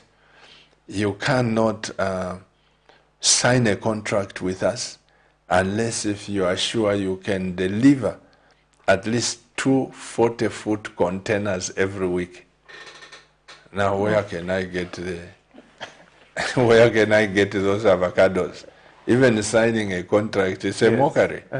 So my wife and I went into this so that as many Zambians through CAMNET, even if, put it this way, Castro, though this is not agriculture, my view is that if every Zambian could buy one plant, put it in front of the house and one behind the house with export mind, when the advert is put to say we need containers, every one of us Zambians can benefit. And those who have got farms, if they can do 500 trees, they can do 200 trees, Zambia can still earn a lot of foreign exchange. We are helping our nation, and our nation is helping us. Yes. You know, but the problem, like you rightly said, in Zambia, we like ipikatulie, you know, up and up. Right. We don't like looking at what will it be 30 years from now? Yes. I am 63 years. I'm looking at 7 years. I'll be, God willing, 70 years from now. 70 years, and I've looked at the way Dr. Kaunda was and Mandela, and at 95 I say, oh, so apa kushereko to 35 years filia nishwambo kwenda kwatu wafyashkulia. But who cares about those 35 years? I am not looking at myself. I'm looking at my children. Yes. I'm looking at my grandchildren. If they can find a field full of avocados, Yes. 60 years from now, if Jesus doesn't come, then they say, Grandma and Grandpa left us this inheritance. This is what we are talking about. You know, and what you are doing, these plastics, 70 years from now, you said you are 38. Yes. 70 years from now, I can predict, I'm not prophesying, you'll be in another country. But your works will remain here if Jesus doesn't come. Amen. So I'm so grateful for that. Your words to the nation. Okay. Wow. Thank you. First of all, thank you very much for this opportunity. It's been insightful listening from the viewers and listening from you, and also I've learned a lot even as I've been watching CAMNET with your visitors and your story as you've been sharing what you've achieved as CAMNET and what you've gone through. Sometimes it feels like you're all alone when you're going through something and you're starting something. It's been very inspiring, and I'd like to thank you for this opportunity. And then to the nation, I think we've always wanted somebody out there to do something for us, but we can also start by doing something for ourselves. I think for us as New Tech, we saw the opportunity and we started in a very small way, and from there we've been seeing people coming through, and we've seen God come through for us in a lot of things. So I'd like just to encourage, especially the youth, don't just sit there and wait for somebody to come and lift you up. Start where you are with what you have, and from there, slowly things will start happening, and it may take longer, it may take shorter. For us, it took almost 11 years for us to have the first product. But for you, it could take shorter. But by the grace of God, always be focused, always pray about it, pray about what you want to achieve, and God will come through for you. And I'd also like to encourage the government to work with us, because we are able to create jobs for the youths, we're able to create jobs for the vulnerable people in the community. And together we can make the community cleaner and greener, and we don't have to worry about taking the waste to the dump site, and waste of the dump site is not even in good shape. So we can avoid the issue of taking the waste to the dump site, and we could process it into products that we could even export later on. So I thank you, and I look forward to such an opportunity again. Let me say this, Castro. I'll go back in my memory files again, because there is an organization here. There is a company that is paying people thousands of dollars for human waste. In Europe, even in Africa, they've come now. They put those the same toilets you are talking about, Yes. and they are buying that. In Botswana, it's a lot of money. You know, we will come up with these concepts. If you can make those toilets, we hook the youths to this organization in the UK. They pay a lot of money for that project. I know somebody told me, but I have to go back and find the person who said, Pastor, can you bring this concept on CAMNET? I think they pay about £1,800 per month. And if you have 3 or 4, you'll be getting about £6,000 per month. And here you are. We don't have to import those toilet boots. Yes. You know, and I know somebody who has a design of it. You can get the permission, design it, and we create employment for the youths. And how many, how many days can it take you to design one toilet, and how much plastic? Well, the determinant of a plastic is mostly based on the design and the size. But with fabrication of the mold, that is what usually takes a lot of time, because for plastic you need very thick metal, and you need to fabricate it, make sure that it's able to marry together such as it forms the product. It doesn't miss. There are a lot of precision issues and engineering issues. So sometimes doing a mold would take maybe even 2 weeks just working on a mold. But after that, you start running with it constantly. You're able to use it. But when you talk about thickness, like I saw the thickness on your desks, that is quite heavy, because even lifting that house would be, you need something lighter. You know, I know these people, the toilets we import, they are made from, what is this? Sisal-like, what is that? Fiber. Grass fiber. Fiber, yes. Yeah, and it's light. But yours, plastic, that is wonderful and heavy. And again, you are talking about durability, Yes. you know. But also we are able to make the boards thinner. Why we made the desks that thickness is because also the interactions with the market, because they are used with wood, and they would have about 2.5 centimeters of a wooden board for a desk, so they wanted the same, made out of plastic. So because we didn't want the back and forth arguing with the client, we thought for the initials we produce the same thickness, but as we go we can reduce on the thickness and show them that the strength is still the same. So we can actually produce something thinner made out of plastic. Let me take the last text messages if they are there. Then I'm going to show the products that you make once again. Good evening, Pastor and Castro.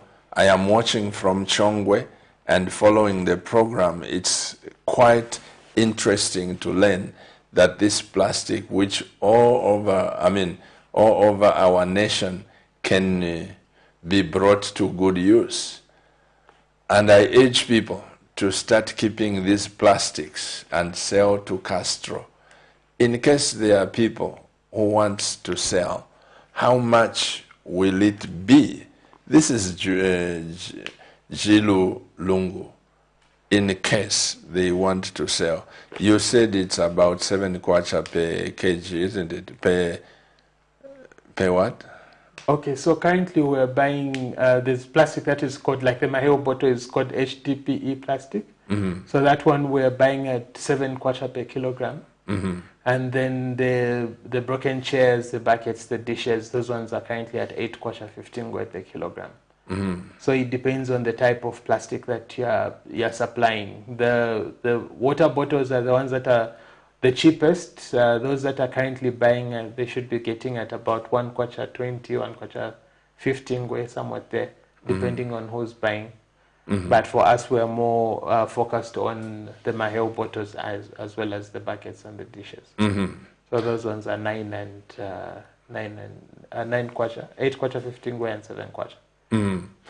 That is very good, because like he has asked, I know there are a lot of people that can benefit. If I bring 10 kg, I've got 70 kwacha.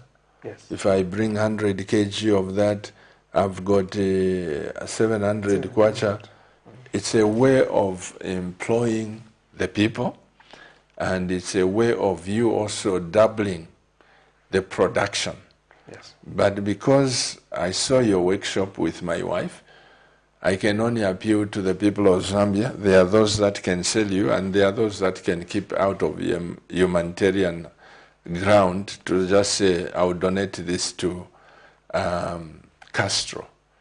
But Mr. Lungu, Madam Lungu, I don't know, that's a very good question for the people watching, you know, because you are creating jobs, and instead of the council going to heap them in Chingwere and complaining about the dump of plastics, let them bring it here.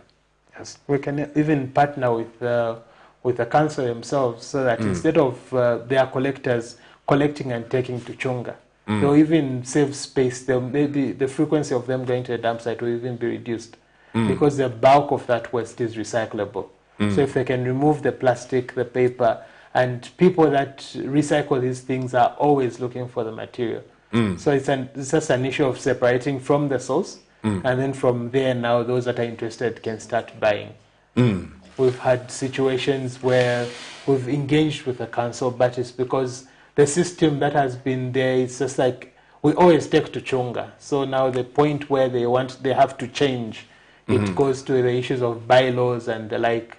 So most of these collectors, like in my constituency, have approached the waste collector, but he says his contract with the council says that they should take to Chunga.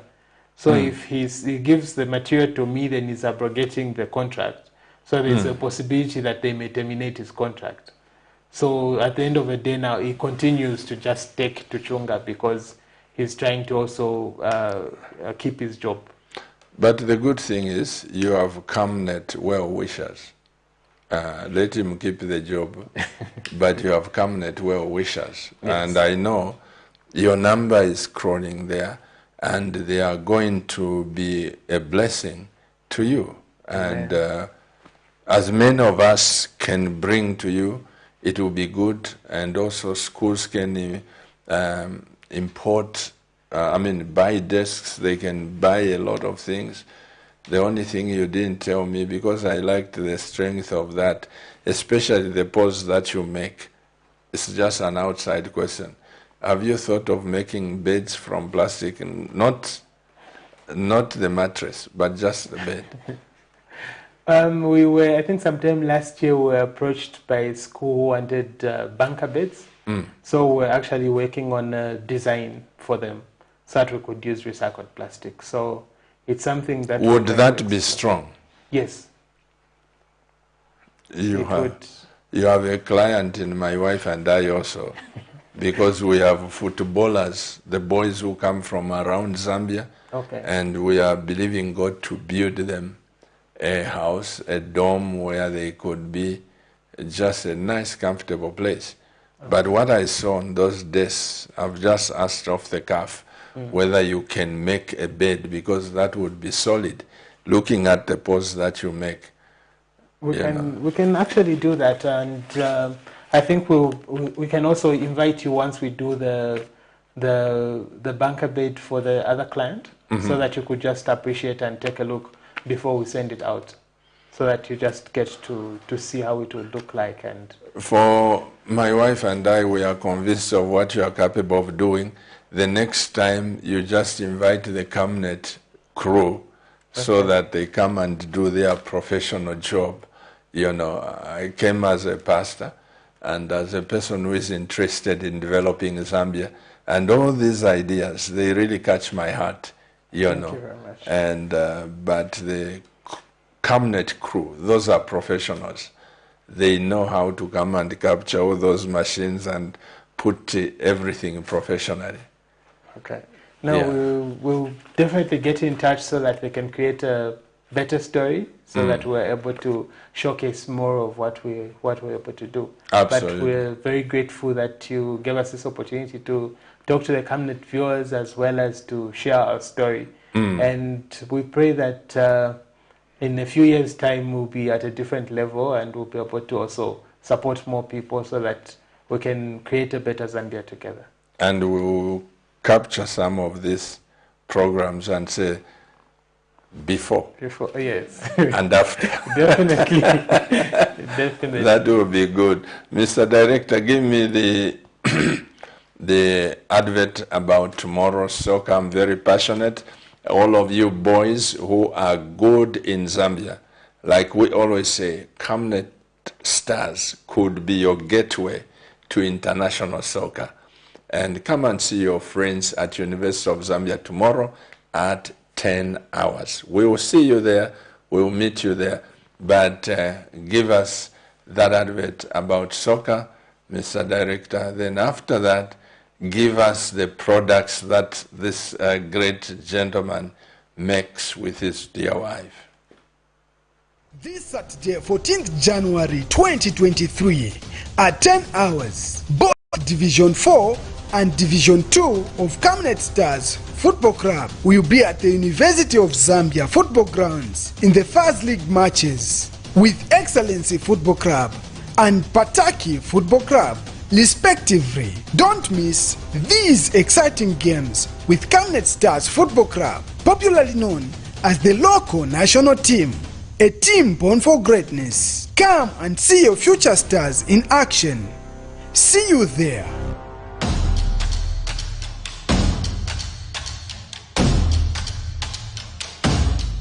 This Saturday, 14th January 2023 at 10 hours, both Division 4 and Division 2 of Camnet Stars Football Club will be at the University of Zambia football grounds in the First League matches with Excellency Football Club and Pataki Football Club, respectively. Don't miss these exciting games with Camnet Stars Football Club, popularly known as the local national team, a team born for greatness. Come and see your future stars in action.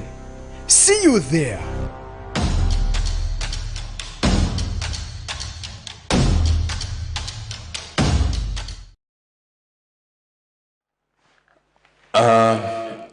My director, please give me the things, the pictures about what Castro makes. Those are poles for your house, for your fencing. What you see there, it's all plastic, very hard, very nice, light, but durable. Those are for the forklifters, the people that came to get from the order from him. Those are at the airport, and he does a good job. So whatever you want to do with plastics, and those are, you call them garden chairs? Or what are they called? Picnic benches. Picnic benches. Fantastic benches. They are made by this young man. There is a fence, another demonstration, and those poles can be higher, and it's just awesome what he can do. And there are the desks. That was my wife and I who captured those desks. I was very happy to see nice desks, and that chair. What you see is plastic, but of course there is steel there. The frame is of steel, but what you see there, it's plastic. Excellent work, and I'm very grateful. Any last messages, Mr. Director, before we close? 5 messages and we'll be done. Good evening, Pastor. We are really enjoying this plastic business program. And be sincere that man is talented. To be honest, I am very interested in this kind of business. I think this, the supply of raw materials could not be a problem. I can be your agent. This is Innocent from Kasama. Have you seen this? Yes. Innocent is offering his services. Good evening, Pastor. I have a business that I want to do with you. And Castro, we need a good stadium here in Luanshya. Help us. This is Chola from Luanshya. You see? Mm. Before you do stadium, you have a Chola, you must do your Camnet. No, Bapana na umfuako insecure. Luanshya has been very, very active. Yeah, but there is somebody who has a vision also. The last 3 text messages, Mr. Director, and will be good to close this service. Okay, maybe there are no programs. Yeah, no messages. Once again, your last words, and we are done. Okay. I think my last appeal is just to everybody watching. Thank you very much for the positive and the encouraging words. We continue to work hard in order to make sure that this thing is actualized, that we're able to make a change in our environment and to create a sustainable business that will empower a lot of people and support the locals. And I'd just like to partner with everybody. There is material in every home, everywhere there is waste, and we shouldn't have waste as a hazard, but let us create a green product. Let us create value from the waste that we're generating. So instead of dumping it in the bin, take it for recycling so that we have a better environment, an environment that is safer for ourselves and for our children's and for our children's children. Thank you very much. Well, I had Castro here in the studio. I am so grateful, and I pray that the people with hospitals can come for orthopedic beds from this young man and just connect, and let's do what we can do best as a nation. Let's keep the money circulating here. You don't have to rush to import chairs for your stadium from India, from where. Let's develop our local industry. On behalf of my wife, the CEO of this great television station, on behalf of the young people who are on duty 24/7, on behalf of our journalists, the best God can give us, the members of staff, the Healing Word Ministries, and on behalf of the Camnet Stars Football Club, the local national team. Never forget that. And I am grateful. Mr. Castro, may the Lord bless you. Mr. Shanobe, we are grateful to your wife and for your innovation. My wife and I will monitor you closely until we see you become great in not only in Zambia, but around the region. I would like Zimbabwe, Congo to import things from Zambia through Mr. Shanobe. Amen. I'm grateful. Thank you very much for having me. Amen. To all of you watching, like we normally say, keep watching Camnet TV. Camnet TV is not just another channel. Bye-bye.